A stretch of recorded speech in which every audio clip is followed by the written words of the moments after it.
शास्त्रज्ञं शास्त्रगम्यं च धर्मगम्यं च धार्मिकं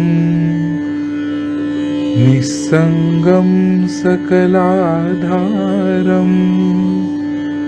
भक्तं स्वात्मरतं तथा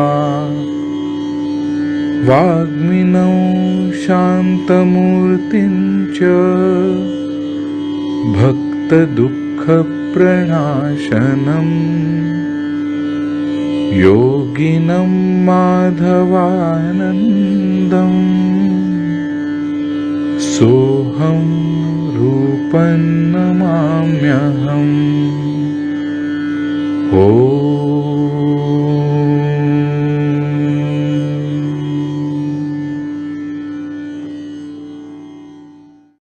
इसेन्स जो आहे तो इसेन्स असं म्हटलं जातं की ज्ञानेश्वर महाराजांनी ते मोकळं केलं म्हणून. जास्ती डिटेल विवरण आहे त्याच्यावर ज्ञानेश्वरी.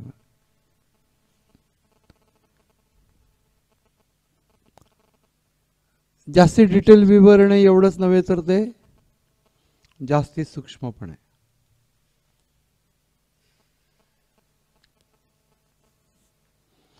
ते जितकी भगवद्गीता कळायला अवघड आहे तितकीच ज्ञानेश्वरी पण कळायला अवघड आहे. शब्द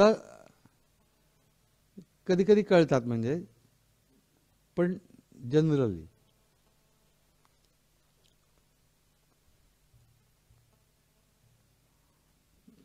पण एकदा हे मध्यवर्ती समजून घेतलं आपण भगवद्गीता,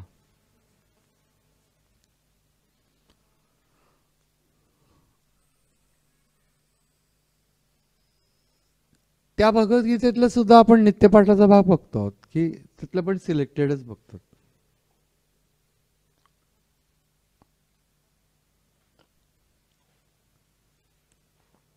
प्रिन्सिपल्सच कितीतरी आलेले आहेत. ये यथा माम प्रपद्यन्ते तांस्तथैव भजाम्यहम्. जो माझ्याकडे ज्या भूमिकेतनं येतो त्या भूमिकेतनं मी त्याला प्रतिसाद देतो, असा याचा वस्तूचा अर्थ आहे. ज्या गोष्टीसाठी जो माझ्याकडे येतो त्याच गोष्टीसाठी त्याला मी प्रतिसाद देतो, असं सहसा दिसत नाही. आपण कितीतरी वेळा देवाच्याकडे जातो आणि त्या गोष्टी घेऊन आपल्याला काय प्रतिसाद दिलेला दिसत नाही.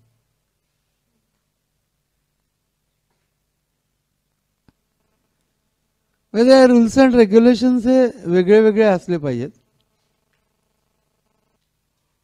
आपण व्यवहारामध्ये वावरतो ते आणि भगवंतांचे, आणि त्यांचे न कळण्यासारखे आहेत. ये यथा माम प्रपद्यन्ते तांस्तथैव भजाम्यहम्. माझ्याकडे ज्या भूमिकेतनं जी व्यक्ती येते त्या भूमिकेतनं मी त्याला प्रतिसाद देतो.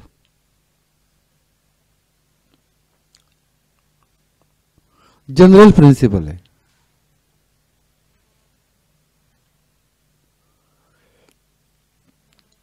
मग त्याचं एक्सप्लेनेशन लोक सांगतात की कंस वैरभावाने गेला, मग त्याला वैरभावाने प्रतिसाद दिला. ते उदाहरणं काहीतरी द्यायची म्हणून ती दिली जातात.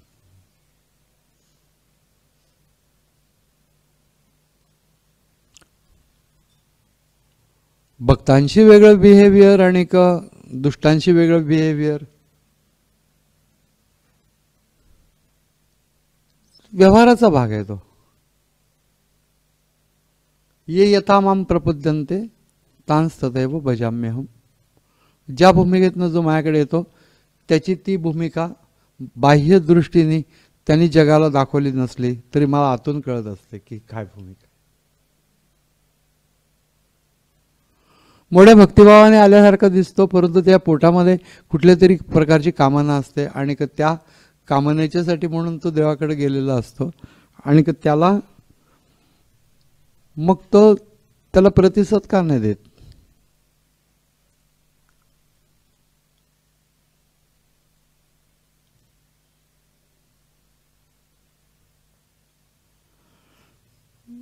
त्याच्यावरती एकाने असं म्हटलेलं की मी विवरण केलेलं आहे की एखाद्याला मी जवळ करायचं असेल तर त्याला मी भक्तीचं माप लावतो.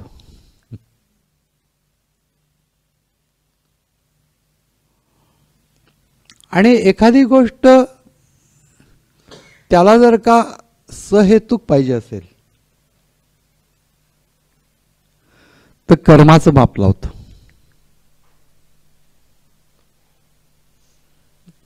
त्याचं पूर्वीचं कर्म काय आहे आणि त्या कर्माच्या मापातनं त्याला तोलतो आणि त्याप्रमाणे त्याला प्रतिसाद देतो.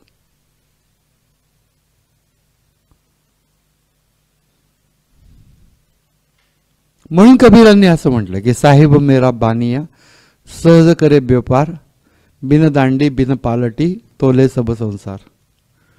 त्याला तराजू लागत नाही. कर्माचं माप कर्माच्या मापानुसार प्रतिसाद देत असतो.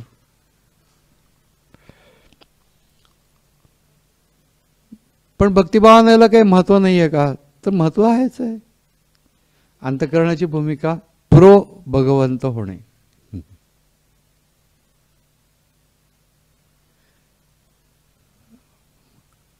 मग त्यात 2-3 गोष्टी असतात. एक म्हणजे त्याच्याबद्दलचं प्रेम, देवाच्या बद्दलचं.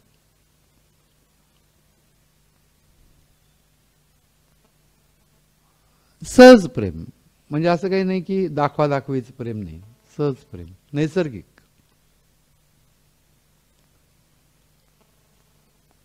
त्यालाही दाखवण्याचा प्रयत्न नाही की बाबा एवढं मी आता तुला हे करतो आहे वगैरे. त्याला कळतच असतं ना तुझं अंतःकरणातला भाव.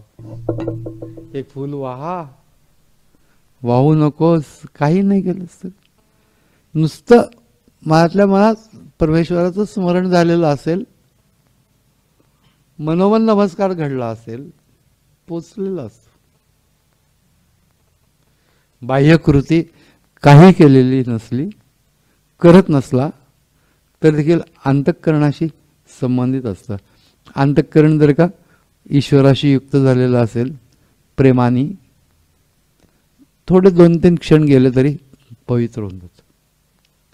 हाच तर प्रतिसाद आहे.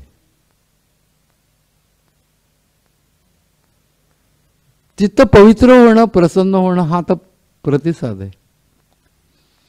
मग प्रत्यक्षतः माणसं त्याच्यापर्यंत जातील कसे? ये यथा माम प्रपद्यन्ते. जो माझ्याकडे जशा या भूमिकेतनं येतो म्हणजे जातो कुठे?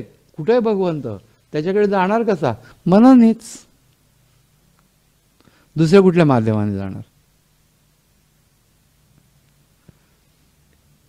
देवळात जाण्याच्या संबंधामध्ये हे बोललेलं नाहीये, हे तर अगदी उघड आहे. प्रतिकात्मक रीतीने तुम्ही जाऊ शकता देवळामध्ये, पण असं नाहीये की देवळात जायलाच पाहिजे. तुम्ही जिथं आहात त्या ठिकाणी तुम्ही जे जे कराल ते मानसिक व्यापार, बौद्धिक व्यापार सगळं परमेश्वराला विदित आहे. त्याच्यापर्यंत पोहोचताय. भरोसा. मग मी काही केलं नाही, ये यथा माम प्रपद्यन्ते. नुसतं त्याच्याजवळ राहिलो, मनाने पोचलेलं आहे.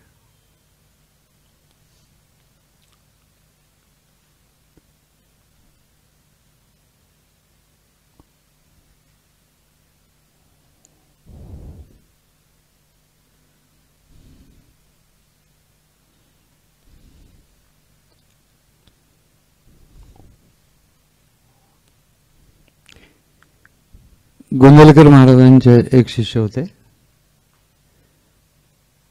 तर ते फार रेअर गोष्ट आहे, म्हणजे फार सगळ्या लोकांना फार माहिती नाहीत. हनुमान स्वामी म्हणून शिष्य होते.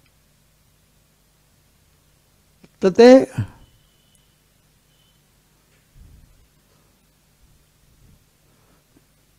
एकदा त्यांना आनंद सागरांच्याकडनं जालन्याला असताना रामनाम मिळालं. मग त्याच्यानंतर ते अखंडित रामनाम घेत असत. एकटेच जायचे, याच्यामध्ये जायचे, जंगलात जायचे, नाम घेत राहायचे, बसायचे. एक प्रकारचं एकांत आणि एकांतात घेतलेलं नाम, ध्यानासारखी स्थिती.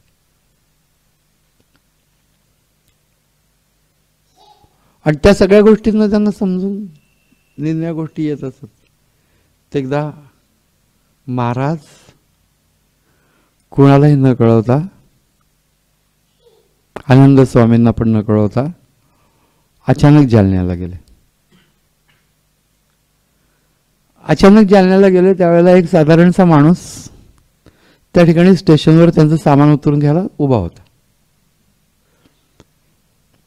आणि त्यांनी ते सामान उचललं, खांद्यावरती घेतलं.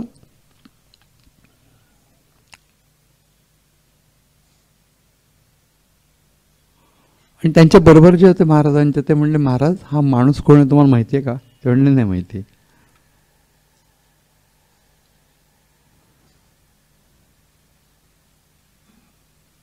मग तुम्ही त्याच्याजवळ सामान दिलं तर निवांत चाललात? तो म्हणलं हे बघा महाराज म्हणले की त्याच्या खांद्यावरती सामान आहे जड आणि आपण सडे आहोत, त्या समजा का तो पळून जायला लागला तर आपण जास्ती पळू शकतो. तर तो जातोय कुठे हे तर बघूया आपण. महापुरुषांच्या बाबतीत एक महत्वाची गोष्ट असते, त्यांना धीर असतो.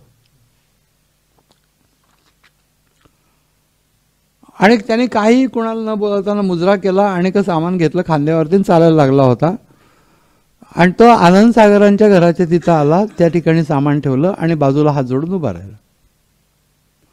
बरं, आनंद सागरांना देखील माहिती नाही की हा माणूस आलेला आहे.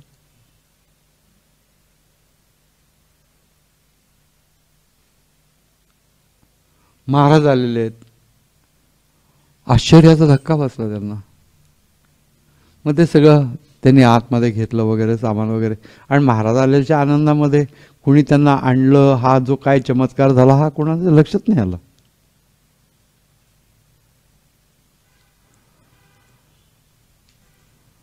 आणि मग जेवण स्वयंपाक वगैरे नैवेद्य झाला, पुरणाच्या पोळ्या केल्या होत्या.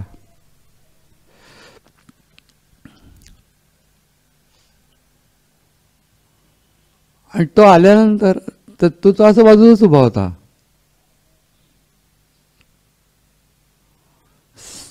आपल्या पायातली नैवेद्याच्या पायातली पुरणाची पोळी महाराजांनी घेतली, त्याच्याकडे भिरकवली, त्यांनी ती हातात घेतली आणि तो जो निघून गेला तो परत आलाच नाही. महाराज महाराज म्हणून त्यांच्या पायाशी बसला नाही, काही केलं नाही.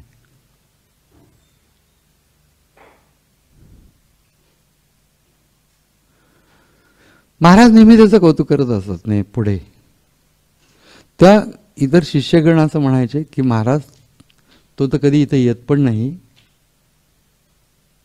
आम्ही गुरुपौर्णिमेला वगैरे इकडून तिकडून धाव करून येतो, तो कुठे येत पण नाही. आणि तुम्ही त्याचं कौतुक मात्र बरंच करता.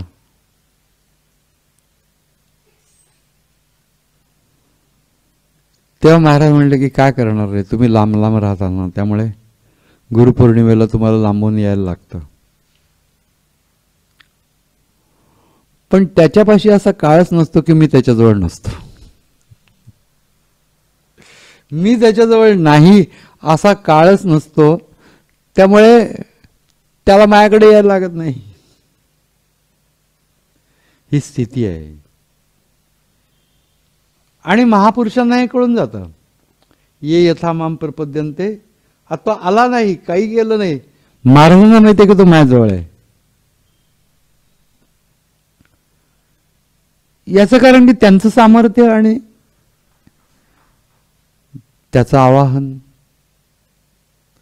त्याचं सातत्याने महाराजांच्या अस्तित्वाशी धरून राहणं, त्यांचं अस्तित्व, या सगळ्या गोष्टीचा परिणाम काय की जो रिस्पॉन्स इतर माणसांना दिलेला नाही, तो आला नाही तरी देखील चालेल, पण तो सतत माझ्याजवळ आहे. ये यथा माम प्रपद्यन्ते तां सदैव भजाम्यहम्. क्वचित अशा प्रकारच्या व्यक्ती पाहायला मिळतात. मग तो इतका खेडवळ माणूस आहे काही, पण त्याचा भाव इतका विलक्षण आहे की हे नाम खलास, याच्या पलीकडे साधन नाही. आणि त्यातनं सर्व प्रकारच्या आंतरिक विकासाचे जे मार्ग आहेत ते सगळे विकसित झाले. आणि कुठे काही दाखवायची इच्छा राहिली नाही. नाही तर आपलं सामर्थ्य दाखवण्याची इच्छा निर्माण होऊ शकते. काही सामर्थ्य दाखवायची इच्छा नाही, काही नाही. महाराजांच्या पाशी सुखी आहे, खलास, बाकी काय नको. ये यथा माम प्रपद्यन्ते. त्याला पाहिजे काय? महाराजच पाहिजेत, बाकी काय नाही. ये यथा माम प्रपद्यन्ते तदेव भजाम्यहम्. जो ज्या भूमिकेतनं येतो त्या भूमिकेतनं मी त्याला प्रतिसाद देतो. म्हणून आम्हाला या श्लोकावर नाही लक्षात घेतलं पाहिजे की आमची भूमिका प्रामाणिक करत राहणे. कशासाठी करतोय ते मी सगळं? उद्देश स्वच्छ पाहिजे की मला ईश्वर प्राप्ती पाहिजे, मोठा उद्देश आहे. भूमिका काय आहे? देवाचं भजन पूजन करावं, भूमिका ही आहे. तसा प्रतिसाद देतो, अंतःकरणामध्ये प्रेम निर्माण करून देतो. बघून त्यांनी त्याच्या बाबतीमध्ये म्हटलेलं आहे की ज्यांना अशा प्रकाराने पाहिजे असं त्यांच्या अंतःकरणात प्रेम निर्माण करून देतो. हाच प्रतिसाद देवाचा. नाही तर अनंत प्रकारची उपासना करत राहणे, या सगळ्या गोष्टींना प्राण काय आहे? प्रेम हा त्याचा प्राण आहे.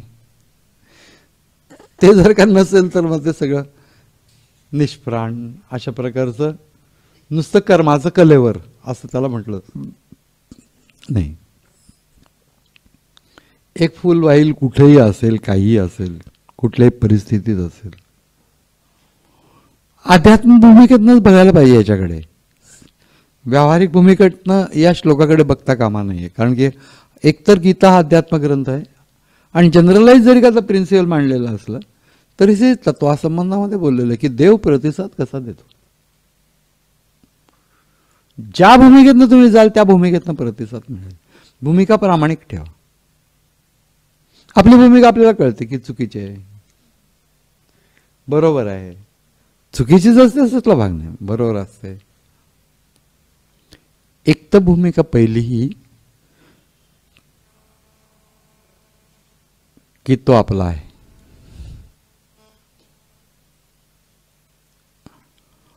ते रामकृष्णांच्याकडे काही शीख भक्त होत होते, येत होते शीख भक्त.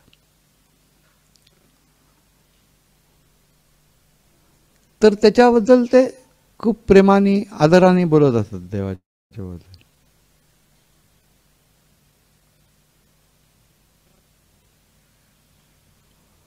ते एकदा म्हणले की ते भगवान दयामय आहे.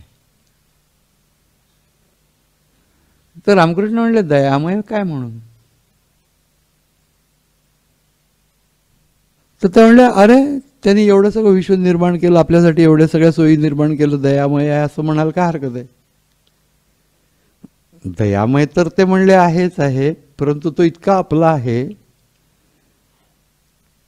की आईबाप काय मुलावर दया करत असतात? आईबाप काय मुलावर दया करत असतात? आईबाप आणि मुलांचा संबंध जसा असतो तसा आपला परमेश्वराशी संबंध आहे. त्यामुळे तो दया करतो अशा प्रकारचा भाव सुद्धा तुमच्या आणि त्याच्या संबंधामध्ये ऑब्स्ट्रक्शन निर्माण करतो. दयामध्ये थोडा परकेपणा आहे. दया बिया काय ना, तो माझा आहे. ही जी भूमिका आहे ती भूमिका अधिकाधिक उन्नत करत राहणे. देहबुद्ध्या तु दासोहम,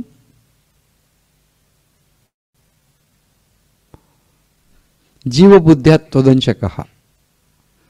देहबुद्धीने मी तुझा दास आहे, जीवबुद्धीने मी तुझा अंश आहे, आणि आत्मबुद्ध्या त्वयि एव मयि, तू आणि मी एकच आहोत. पण एकच बुद्धी सर्व काळी स्थिर नसते. कधी जीवबुद्धी असते, देहबुद्धी असते. देहबुद्ध्या तू दासोहम, मी देहबुद्धीवरती असेल मी त्यावेळेला तुला अशी भूमिका ठेवीन की मी तुझा दास आहे. जे जे काही कर्म माझ्याकडनं होतं ते सर्व तुझं दास आहे. देहबुद्ध्या तू दासोहम, जीवबुद्ध्या तदंशका. जीवबुद्धीने जर का मी बघितलं मानवी देहधारी प्राणी या दृष्टीने तुझा अंश आहे, आणि तत्व या दृष्टीने बघितलं तर तू आणि मी एकच आहोत. म्हणजे भूमिकांच्या मध्ये फरक आहे. ये यथा माम प्रपद्यन्ते तांस तथैव भजाम्यहम. जो भक्तीचा आविर्भाव घेऊन येतील त्याला प्रेम देईल, ज्ञानाचा आविर्भाव घेऊन येईल त्या ज्ञानाच्या त्या स्थितीवरती राहण्याचं सामर्थ्य देईल. कारण की ज्ञानाच्या स्थितीवरती राहण्याचं सामर्थ्य अवघड असतं. शरीरापासून स्वतःला वेगळं करणं तर सोपं नसतं. पण ज्या भूमिकेतनं जो माझ्याकडे येतो त्या भूमिकेतनं मी त्याला प्रतिसाद देतो. आणि सगळी माणसं मम वर्तमान वर्तनते मनुष्य हा पार्थ सर्वशः. माझीच रूप आहेत, त्यामुळे माझ्याच पाठीमागे म्हणजे मनाने माझ्याच पाठीमागे सगळेजण येतात.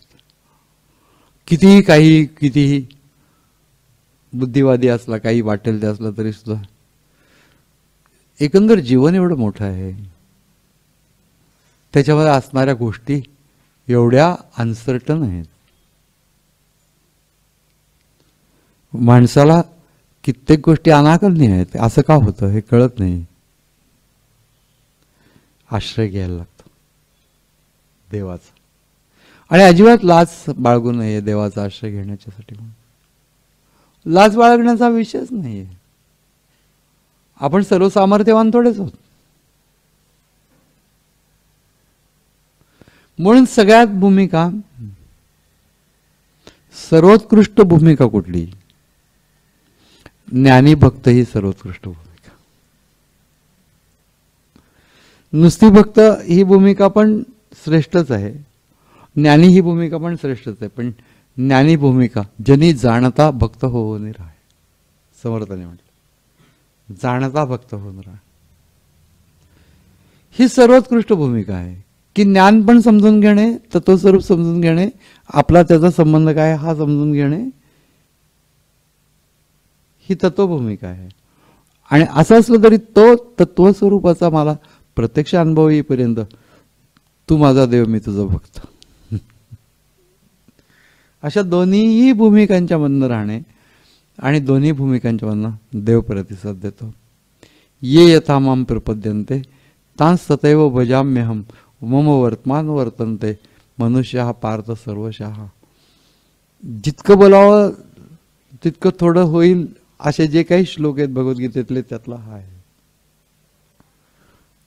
वाटायला असं वाटतं की व्यावहारिक आहे देव, की जो ज्या भूमिकेतनं माझ्याकडे येतो त्या भूमिकेतनं प्रतिसाद देतो. व्यावहारिकचा प्रश्न नाहीये, अंतरंग जाणणार आहे. म्हणून तू वाटेल तर ढोंग वाटेल तिथं करू शकशील, पण देवापाशी कुठं करू शकशील? कारण की तुझ्या अंतरातच बसलेला आहे. त्या अंतःकरणाच्या सर्व गोष्टी त्याला कळतातच आहेत. आपण अगदी उघडे आहोत त्याच्या समोर, असं समजलं पाहिजे. मग भूमिकाच ही असली पाहिजे की मी तुझा आहे, बस मला काही कळत नाही, तू सांगशील ते. ही भक्त भूमिका आहे. आणि ज्ञानभूमिका जी आहे ते एकच तत्व स्वरूप आहे. स्व या स्वरूपाने देव आपल्यामध्ये आहे. मी असं स्फुरण आहे, त्या स्फुरणाने देव आपल्याकडे आहे. त्यामुळे आपण पाहिजे त्या वेळेला याच्यावरती, पाहिजे त्या वेळेला ह्याच्यावरती, असं दोन्ही ह्याच्यावरती जाऊ शकतो. अंतःकरणाची भूमिका भक्तही राहू शकते, ज्ञानी पण राहू शकते. आणि ज्या भूमिकेतनं जो येतो त्या भूमिकेतनं मी त्याला प्रतिसाद देतो. हे म्हणताना भगवानांना या भूमिकांच्या बद्दल बोलायचं आहे. व्यावहारिक भूमिका घेऊन लोक जातात, मग त्याला पांडुरंग शास्त्रींनी म्हटले त्याप्रमाणे ज्या वेळेला कुणी अशा रीतीने काही ऐहिक गोष्टींच्यासाठी माझ्याकडे येतो त्यावेळेला त्याच्या कर्माचं माप मी त्याला लावतो. तुझं कर्म योग्य असेल तर तुला त्या गोष्टी मिळतील. खोल खोल खोल खोल जितकं जाऊ चिंतनामध्ये तितकं ते खोल नेणारे असे जे श्लोक आहेत त्यातला हा ये यथा मम प्रपद्यन्ते. आपण समजून घ्यावं की भगवान आपल्यावर अन्याय करत नाही.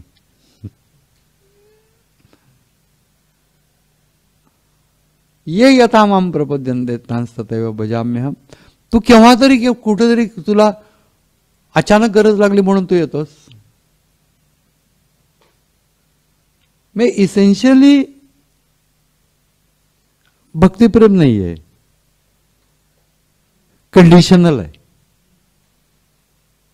मग ते देव जाणत असतो.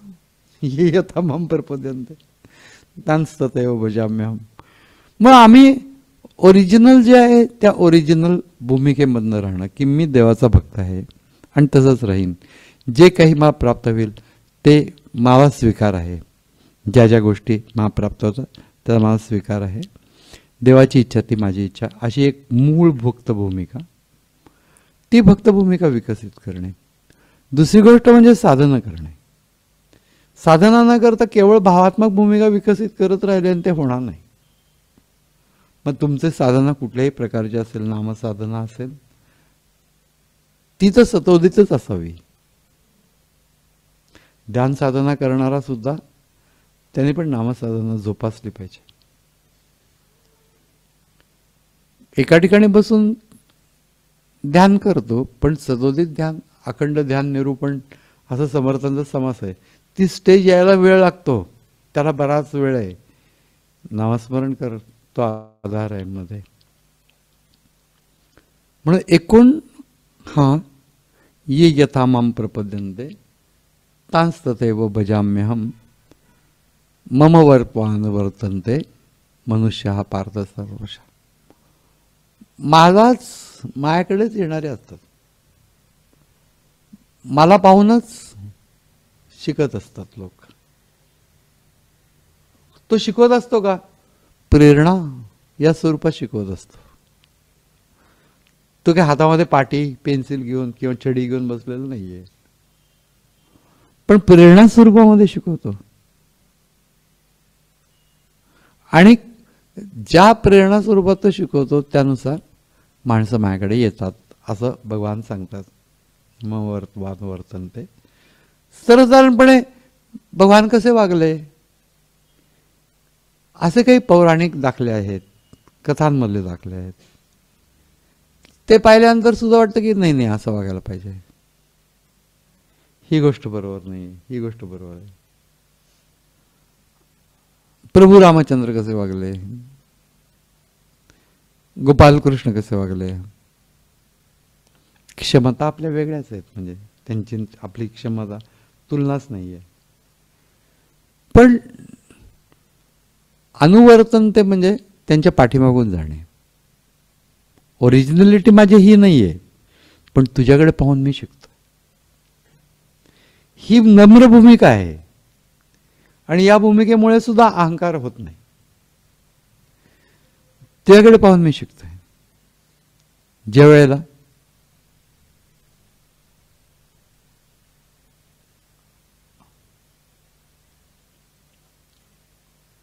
प्रभू रामचंद्र वनवासामध्ये गेले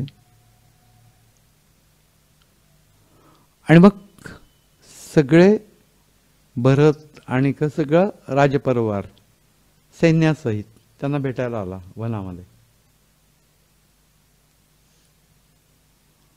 तो भेटायला आल्यानंतर प्रभू ज्यावेळेला त्यांना भेटायला आले त्यावेळेला त्यांनी पहिल्यांदा काय केलं असेल तर कैकेयीची भेट घेतली आणि त्याचे पाय धरले. आणि तू अजिबात दुःख करून घेऊ नकोस, तुझ्यामुळे हे घडलं असं तुला जे वाटतं आहे तसं नसून तसं घडणं ही विधिलिखितच गोष्ट आहे. असंच घडणं अभिप्रेत आहे देवांच्या कार्याच्यासाठी म्हणून. त्यामुळे माते तू अजिबात मनामध्ये शोक करू नकोस असं भरतासमोर कैकेयी मातेला त्यांनी सांगितलं. इतका चिडलेला होता भरत.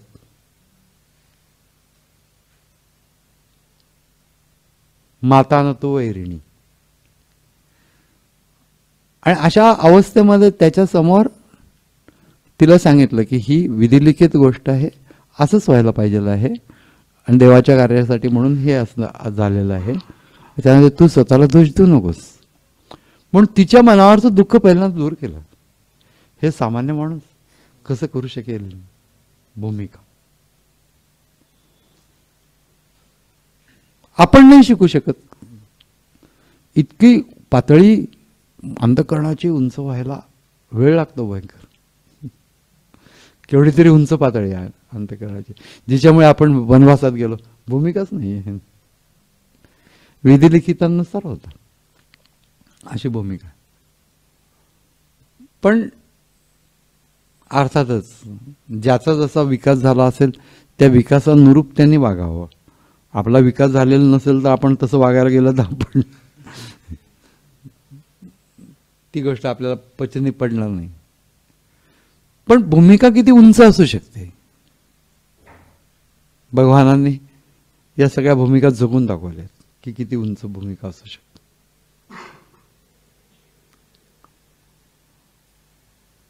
विभीषणाने असं म्हटलं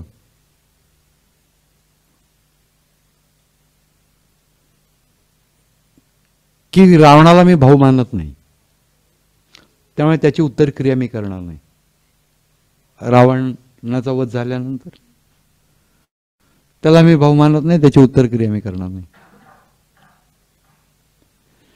तर प्रभू रामचंद्र त्यांनी निरोप पाठवला, तू जर का उत्तरक्रिया करणार नसेल तर मी करीन. कारण की मेल्यानंतर वैर काहीच नाहीये, अशक्य आहे. म्हणून ही जे आपण हे सगळं रामायण महाभारत हे वगैरे सगळे वाचतो कशासाठी?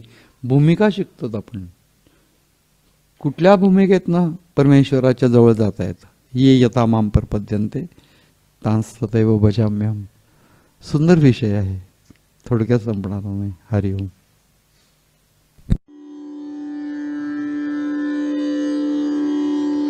यस्य स्मरणमात्रेण चित्तं भवति निर्मलं स्वामी समाधवानन्दो नित्यं वसति मे हृदि. ॐ तत्सत्.